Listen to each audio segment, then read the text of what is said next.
तो आप देखें कि राजसमंद की ये सुप्रसिद्ध झील है जो कि विश्व विख्यात झील है। इस झील का निर्माण महाराणा राज सिंह जी के कार्यकाल में करवाया गया था। 1652 ईस्वी में महाराणा राज सिंह जी मेवाड़ की गद्दी पर विराजते हैं। उस समय मेवाड़ की स्थिति ठीक नहीं थी क्योंकि पूर्व में काफ़ी युद्ध हुए थे। मेवाड़ की आर्थिक स्थिति बहुत कमज़ोर हो गई थी। उस समय संसाधन नहीं थे और मेवाड़ तो शुरू से ही पहाड़ों का देश है। यहाँ पर नदियाँ बहती थी और बहकर सीधी बंगाल की खाड़ी की तरफ चली जाती थी। ऐसे में उन नदियों का पानी को रोकना ये बहुत बड़ी चुनौती थी। कई मंत्रियों ने परामर्श दिया कि महाराणा को कई नदियाँ ऐसी हैं मेवाड़ में जिनको रोका जा सकता है, पानी को हम रोक सकते हैं।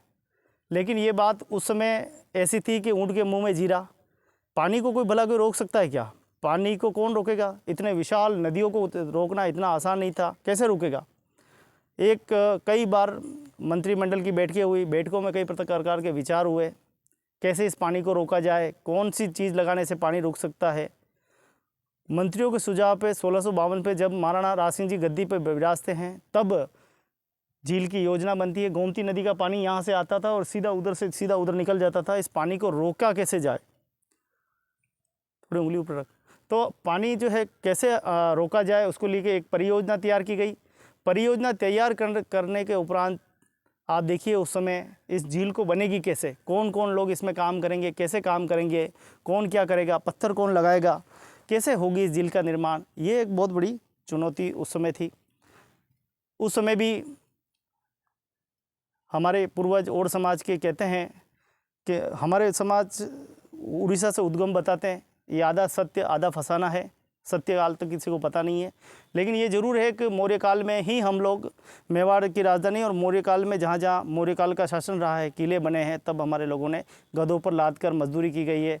नदियों को पानी को रोकना, एनीगेट बनाना, बड़े बड़े महलों के ऊपर कच्चा माल पहुँचाना, ये काम हमारा शुरू से ही रहा है।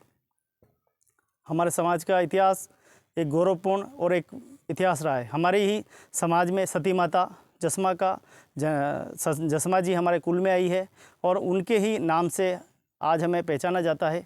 हमारे पूर्वज भागीरथ महाराज को कहा जाता है। यहाँ भी आधा सच आधा फसाना है, क्योंकि हो सकता है कि हमारे पूर्वज कुआं खोदने में बड़े माहिर थे, तो हो सकता है उनको भागीरथ का दर्जा दिया हो, क्योंकि गंगा भागीरथ लेके आए थे, गहरा कुआं खोदा होगा तो लोगों ने ऐसी उपाधि दे दी होगी कि तुम भागीरथ के वंश के हो, कुआं खोद सकते हो सकता है। इसके साथ ओड राजा को हमारा वंशज बताया जाता है, सम्राट सगर महाराज को हमारा वंशज बताया जाता है, लेकिन ये भी आधा हस्तखर्च आधा फसाना है। लेकिन कहीं के लिखा हुआ भी है। लेकिन जैसे जैसे अब हमारी समझ बन रही है वैसे वैसे हम इतिहास को समझ पा रहे हैं। हमारे कुछ लोग ऐसे हैं जो हमारी समाज को क्षत्रिय कह के संबोधन करते हैं, राजपूत कह के संबोधन करते हैं। ये भी आधा सत्य आधा फसाना है। अगर वास्तव में हम क्षत्रिय होते तो क्या हमारे अंदर ऐसे भाव होते? क्या हम ऐसे होते? हमारी दृष्टि ऐसी होती? क्या हमारा खान पान ऐसा होता? क्या हमारा रहन सहन ऐसा होता? नहीं है। आज जैसे ब्राह्मण समाज को ले लो, उन्होंने आज भी अपनी संस्कृति नहीं खोई है, तो हमने अपनी संस्कृति कहाँ खो दी? आज हम ऐसे कैसे बन गए? आज हमारा खान पान रहन सहन सब बदल गया है। आज भी हम मतलब भागीरथ जी महाराज गंगा लेके आए थे, ये बात तो सुनी है, लेकिन आप कौन सी गंगा लेके आए हो? आप वहीं जाते हो ना शाम पड़ते ही। तो ये थोड़ा सा सोचने का विचार है। ये विषय बड़ा जटिल है। मैं देख रहा हूँ कि आज से करीब 20-25 साल पहले हमारी माताओं की दृष्टि जो है स्थिति वो भी बहुत ख़राब थी। वो भी व्यसन का उपयोग किया करती थी। आज भी कई गाँव में गुटखा फुटका ऐसी चीज़ें गंदी गंदी जो कि आज के मानव जाति के लिए बहुत ही कलंकित है। ऐसी घटिया चीज़ों को तो बहिष्कार करना चाहिए, लेकिन ऐसा का व्यसन आज भी किया जा रहा है। बड़ा बुरा लगता है कि आज हमारी समाज किस स्थिति में है। अगर वास्तव में क्षत्रिय है, वास्तव में अगर पराक्रमी है, वास्तव में अगर ऋषि की संतान है, तो उनके ऋषियत कहाँ चली गई? वो कहाँ के गुण और वहाँ संस्कार कहाँ चले गए?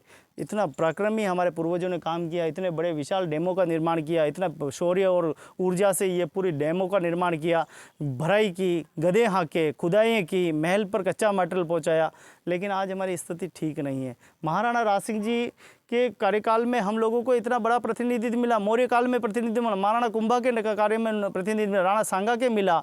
हमने न जाने कितने ही राजा महाराजा रजवाड़ों में पूरे देश भर में, ये तो मैं मेवाड़ का बता रहा हूँ, बाकी अलग अलग रजवाड़ों में हम देखेंगे, जोधपुर दरबार में देखेंगे, हम राठौड़ों में देखेंगे, हम मालवों में देखेंगे, हम अलग अलग हम देखेंगे, बीकानेर दरबार में हम देखेंगे, तो हमारे सभी सामंतों के साथ, सभी राजाओं के कबीलों में हमने खूब काम किया है। और हमने अपनी शौर्य से, अपने बल से, अपने श्रम की वजह से अपनी एक अनोखी पहचान बनाई है। आज भी लोग कहते हैं कि और समाज के लोग खरा खरा कमाते हैं और खोटा खोटा खाते हैं। मैं कहता हूँ खरा खरा कमाते हैं और अच्छा अच्छा खाओ ना, अच्छा अच्छा पहनो, अच्छे अच्छे संस्कार दो, अपने बच्चों को गुणवान बनाओ, संस्कारवान बनाओ। लेकिन आज ये जो हमारे एक ऐसा संप्रदाय देख रहा हूँ जिसको बोलते आलोचक संप्रदाय, करता तो कुछ है नहीं, आलोचनाएँ करता है, गिराने का काम करता है, और उसी की वजह से आज हमारा समाज दरअसल में नीचे नीचे और गिरता जा रहा है। ये लोग अनपढ़ बनाने की साजिश रच रहे हैं, ये हमें और बर्बाद कर रहे हैं, हमारी समाज की स्थिति को ऊपर नहीं आने देते, किसी की मदद नहीं करते। इन्होंने ढकोसले के नाम पे कुछ ऐसी रणनीति षड्यंत्र बना रखा जैसे ऐसे लगता है जैसे खुदा और भगवान और बादशाह हमारे यही हो, राजा ही यही हो, ऐसी एक छवि हमारी जो है इन्होंने बना रखी है। मुझे लगता है कि ये काफ़ी निंदनीयपूर्ण है।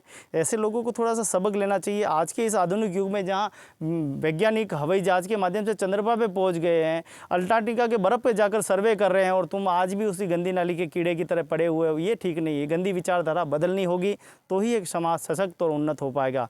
महाराणा राज सिंह जी के कार्यकाल में हमारे पूर्वजों ने इतना ऐतिहासिक काम किया है जिसका वर्णन आज भी हमारे राजसमंद वासी और जयसमंद के वासी, हमारे पाटन में जो जितने भी रजवाड़े रहे हैं वो सारे आज भी बात करते हैं। मैं यहाँ बैठ कर आपको क्यों बता रहा हूँ, मैं इसीलिए बता रहा हूँ कि वही स्थान है जहाँ हमारे बाप दादाओं का खून पसीना आज भी सींचा हुआ है। 14 साल की मेहनत उन्होंने की, न जाने कितने ही वो यहाँ पर शहीद हुए हैं, यहाँ पर उन्होंने प्राण त्यागे होंगे, कितनी आत्माएं आज भी तड़प रही होगी। हम एक मंदिर को अवेयर नहीं पाए, हम एक संस्कृति को अवेयर नहीं पाए, एक मंदिर पर भी अपना आधिपत्य जमाना चाहते। आधे लोग स्थायी रूप से कहते हैं ये तो हमारा है, हम इसका पूजा करेंगे, हम इसको ये करेंगे, हम मालिक हैं। मालिक का कौन मालिक बना, मालिक ही मालिक बनने आ गए। इन मालिकों से इसीलिए मैं कहता हूँ कि अपनी मालिकीगिरी छोड़ दीजिए। भगवान सर्वश्रेष्ठ है, सर्वव्यापी है, और इस मंदिर के मालिक इस पूरी मानव जाति है, और हमारा समाज जितना भी है वो इसका मालिक है। चाहे वो पाकिस्तान में रहते हो, चाहे वो बांग्लादेश में रहते हो, चाहे वो विदेश में रहते हो, चाहे यूरोप में रहते हो, चाहे अमेरिका में रहते हो, सारे के सारे लोग उतने ही भागीदार हैं जितने कि हम भागीदार हैं। लेकिन कुछ लोग, चंद रायचंद लोगों की वजह से आज ये मंदिर का और समाज का विकास नहीं हो पा रहा। और ये खुद कुछ बड़े लोग, हमारे समाज के लोग षड्यंत्र रचते हैं कि कैसे समाज को गुमराह किया जाए, कैसे समाज के साथ हम छल कर सकते हैं, अच्छे लोगों को कैसे हम बिगाड़ सकते हैं, उनके बिजनेस को कैसे बर्बाद कर सकते हैं, ये ज़्यादा उठ रहा है इसकी टांग पकड़ के कैसे खींच सकते हैं। ये काम हमारे समाज के लोगों को बहुत अच्छी तरीके से आता है, और इस काम को मैं देख रहा हूँ 14-15 सालों से देख रहा हूँ, यही काम करते आए हैं। अच्छे लोगों को गिरा दो, मार दो, कुचल दो, ताकि वो उठे ही नहीं और फिर बाद में वो आवाज़ उठा ही नहीं सके।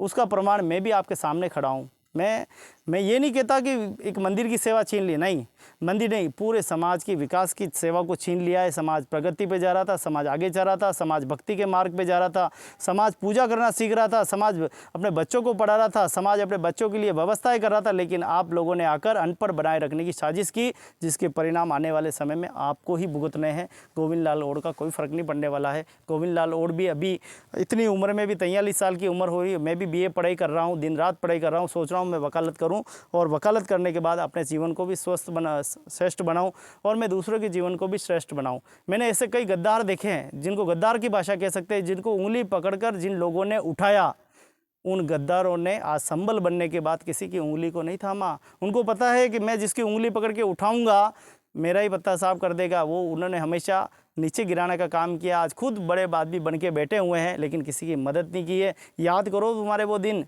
जब तुम्हारी उंगली पकड़ी गई थी, तुम कहाँ थे? कहीं मजदूरी कर रहे थे, कहीं ईंटा डाल रहे थे, कहीं भाटा डाल रहे थे, कहीं चूना मिला रहे थे, कहीं तुम मजदूरी कर रहे थे, लेकिन उन्होंने आपका दामन थामा। आज आप बड़े आदमी हो, आप अधिकारी हो, आप ऑफिसर हो, आप न जाने कितने बड़े करोड़ों के स्वामी हो। उस आपकी अपनी उस मर्यादा को याद रखिए जिस दिन आपकी उंगली पकड़ के उन्होंने उठाया।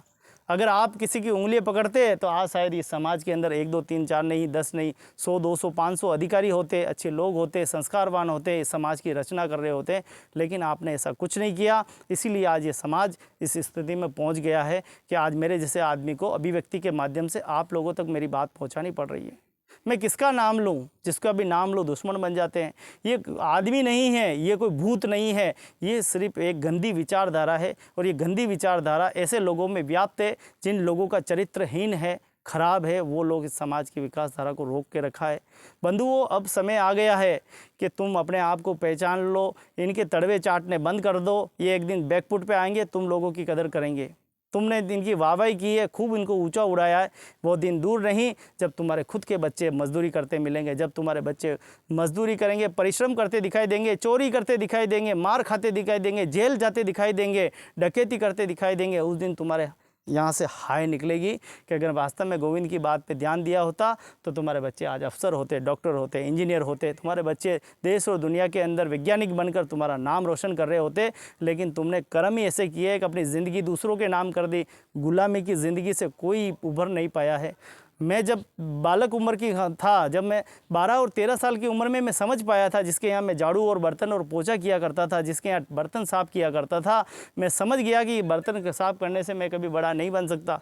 ये बर्तन मेरा उद्देश्य नहीं है। अगर मुझे बड़ा आदमी बनना है तो मेरे ही कर्मों से मुझे बनना पड़ेगा। और मैंने मजदूरी का रास्ता चुना। मैंने न जाने कितनी ठोकरें खाई, कितनी मार खाई, कितनी लातें खाई, कितने लापे खाए, कितनी मैंने प्रताड़नाएँ झेली, लेकिन आज भी दामन पे एक दाग न लगने दिया। न नशे में आया, न किसी बुराई में मैं आया। आपके सामने मैं एक जीता जाता प्रमाण बैठा हूँ। मैंने अपने स्वयं पढ़ा और अपने बच्चों को भी पढ़ाया।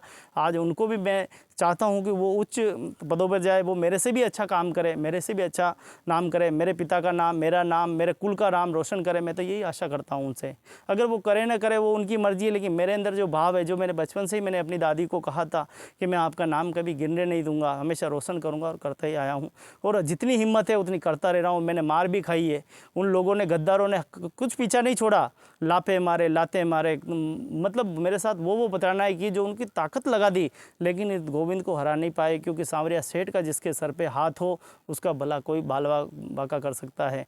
तो मुद्दे ही लाख बुरा चाहे तो क्या होता है, वही होता है जो ईश्वर चाहता है। तो दोस्तों, वही कहते हैं कि हम लोग कोशिश करना छोड़ देते हैं तो हार जाते हैं। मैं तो अंत समय तक कोशिश करने वाला व्यक्ति हूँ। पिछले 24 साल से कोशिश कर रहा हूँ, और लगातार 24 साल और भी संघर्ष करना पड़े तो उसके लिए भी आपका भाई तैयार है। मेरी कुर्सी छीनकर या मेरा पद छीनकर या मेरी सेवा छीनकर आप मुझे गिरा नहीं सकते। मैं तो जहाँ खड़ा रहता हूँ वहीं खड़े खड़े कोई गिराने की क्षमता रखता हूँ। आईने की तरह उसको आईना दिखाने की ताकत रखता हूँ, और आईना दिखा रहा हूँ। इसीलिए आज लेग परेड चल रही है। आज देश और दुनिया में गोविंद का नहीं, ठाकुर का नाम हो रहा है। आज देश और दुनिया में लोग पहचानने लगे। एक दिन वो दूर नहीं जिस दिन इसी मंदिर पर आकर समाज के, पूरी भारत नहीं पूरे विश्व के लोग इसी मंदिर पर आकर बैठेंगे और तुम्हारे शब्दों का मुंह तोड़ जवाब देंगे। मालिक बनने की कोशिश मत कीजिए, सेवक बनने की कोशिश कीजिए। इस समाज के सहायक बनिए। इस समाज को गुलाम, अनपढ़ बनाने की साजिश मच रची है। मैं इतनी सी प्रार्थना करता हूँ, आइए सब मिलकर अपने समाज के सर्वांगीण विकास में योगदान देते हैं। बुरे लोगों को छोड़कर अच्छे लोगों, और मैं तो कहता हूँ अगर बुराई लोग भी है और वो भी अगर साफ चरित्र के साथ हमारे साथ आते हैं, उनका स्वागत, अभिनंदन। लेकिन ये मन में बैठी कुटिलता को त्याग दीजिए, मन में बैठे हुए भ्रम को त्याग दीजिए, अपनी नफरतों को त्याग कर एक नए उदय और नई किरण के साथ आइए। और मैं उन लोगों से भी नसीहत देता हूँ जो लोग समाज को भ्रमित कर रहे हैं, जो राजपूत बनाना चाहते हैं। हम राजा के राज में रहते थे, उनके राज्य में काम करते थे। हम मजदूर जाति के लोग हैं, कुएं और बावड़ी खोदा करते थे। हम राजपूत नहीं हैं मित्रों। हो सकता है कि हमें क्षत्रिय की उपाधि मिली हो सकता है कि हमारे पूर्वजों को इस काम की वजह से शौर्य और हमारे भागीरथ का नाम मिला हो, लेकिन हम ऐसा नहीं है। हम आधा सच और आधा फसाना नहीं। आज हम अपने चरित्र को देख के चलते हैं कि हम कौन हैं, क्या हैं, कैसे हैं। हमारा अतीत और हमारा भविष्य हमें बता देता है कि हमारी कितनी क्षमता है, हम कैसे हैं, क्या है। जिनका काम होता है उनका इतिहास होता है, जिनका कीर्तिमान होता है। हम अपना इतिहास बनाने के लिए हम लोगों को ऐसे ऐसे काम करने होंगे ताकि इससे हमारी देश और दुनिया में हमारी पहचान हो, हमारा समाज का नाम। आने वाला भविष्य तुम्हारी ओर देख रहा है। आने वाला भविष्य कह रहा है कि ओए ओड़ो, तुमने क्या किया है हमारे लिए। अरे तुमने क्या किया हमारे लिए। हमारे बच्चे आज मजदूरी की कतार पे चले गए, उन्होंने अपना जीवन स्वयं संबल बनाना सीखा। आज भी किसी भी शहर में जाओ, 90% लोग, 91% लोग, 80% लोग कच्ची बस्तियों में रहते हैं, आवासहीन हैं, जिनके घर के पट्टे नहीं हैं। वो लोग भूमिहीन लोग हैं, बड़े बड़े बंगले बना के रह रहे हैं। विचारधारा राजपूतों वाली आ गई है, पता ही नहीं, घर के तो पते नहीं कब बुलडोजर चल जाए, कब बैकफुट पे आ जाओ। और हमने कई देखे हैं, बड़े बड़े अभिमानियों के देखे जो इनके तड़वे चाटते थे ना, बड़े लोगों के पीछे पीछे दुम दुम लगा के, वो आज बैकफुट पे आ गए और आज यूं सर गर्दन घुमा के घूम रहे। इसके समय का कोई भरोसा नहीं। देख लो ओट बढ़िया आपके सामने प्रमाण है, एक ही दिन में बुलडोजर लगा के पूरे तोड़ दिया गया। कहीं ऐसा ना हो कि तुम्हारी आपसी स्फूट में, इसलिए अच्छी जगह रहो, पलायन करो। हर अच्छे लोग हर गांव के अंदर, अच्छे गांव के अंदर, अच्छे शहर के अंदर, हर कस्बे के अंदर अपना मकान बनाओ, ताकि और समाज का हर गांव, आज 500 गांवों में अगर 100 गांवों का अगर बात करो तो 100 गांवों में 10 गांव में और समाज का प्रतिनिधित्व नहीं है। 90 गांव में हमको कोई जानता ही नहीं है, खाली 10 गाँव में हमको और समाज के लोग जानते हैं। हाँ भाई और भी कोई है। आज मैं देवगढ़ में गया, हम आपको जानता ही नहीं है, और भी कुछ होते हैं। अपनी पहचान ही खो दी है। मतलब अपनी समाज की पहचान तो हम लोग हैं ना, हम अपनी पहचान बना सकते हैं, हम काम से बना सकते हैं, शौर्य से बना सकते हैं, लेकिन हम अपनी पहचान बनाना ही नहीं चाहते। कुछ लोग बनाना ही चाहते हैं, उन लोगों को गिरा दिया जाता है, कुचल दिया जाता है, मारा जाता है, कूटा जाता है, लापे लगाए जाते हैं, फेंट पकड़ी जाती है, पीछे से मुक्के मारे जाते हैं, लातें लगाई जाती है, आलोचनाएँ की जाती है, समाज से बाहर निकालने की रणनीति बनाई जाती है। कैसी कैसी जो है बातें हैं, ये हमारे साथ प्रताड़नाएँ हो रही है। ये जो स्टोरी बनाने का मुख्य उद्देश्य मेरा यही है, आप लोगों तक व्लॉग बनाकर यही स्टोरी है कि आप जागिए, स्वयं को पहचानिए, अपने अतीत को पहचानिए, राजा सगर को पहचानिए, भागीरथ को पहचानिए, आप महाजस्मा जी को पहचानिए, अपने अतीत को पहचानिए। और क्षत्रिय को खून अगर आपके अंदर है तो लड़ने की बात मत कीजिए, मानवता की और बात कीजिए, बच्चों को आगे बढ़ाने की बात कीजिए, हॉस्टल बनाने की बात कीजिए, हॉस्पिटल बनाने की बात कीजिए, धर्मशालाएँ बनाने की बात कीजिए, खेल मैदान बनाने की बात कीजिए, समाज के सर्वांगीण विकास की बात कीजिए, तब जाके एक सभ्य समाज की हम रचना कर पाएंगे। आइए सब मिलकर हम समाज की रचना करते हैं, समाज को आगे बढ़ाते हैं। आप सभी का बहुत बहुत धन्यवाद, बहुत बहुत आभार। किसी को बुरा लगा हो तो मैं माफ़ी चाहता हूं दिल से, लेकिन मैं अपने बात तब तक कहता रहूँगा जब तक मेरे शरीर में प्राण है। चाहे कोई लाफा मारे, कोई लात मारे, कोई घर से निकाले, समाज से निकाले, मुझे कोई परवाह नहीं है। मैं जब तक बोलता रहूँगा, जब तक कि अभिमानियों का अभिमान टूट नहीं जाता, मानवता की ओर नहीं जाए, जब तक वो दबे कुचले लोग जो कि गुलाम बन के रहे वो जाग नहीं जाएंगे, तब तक मैं प्रयास करता रहूँगा। उस दिन तक का इंतजार करता हूँ। बहुत बहुत धन्यवाद। जय हिंद, जय भारत, जय और समाज।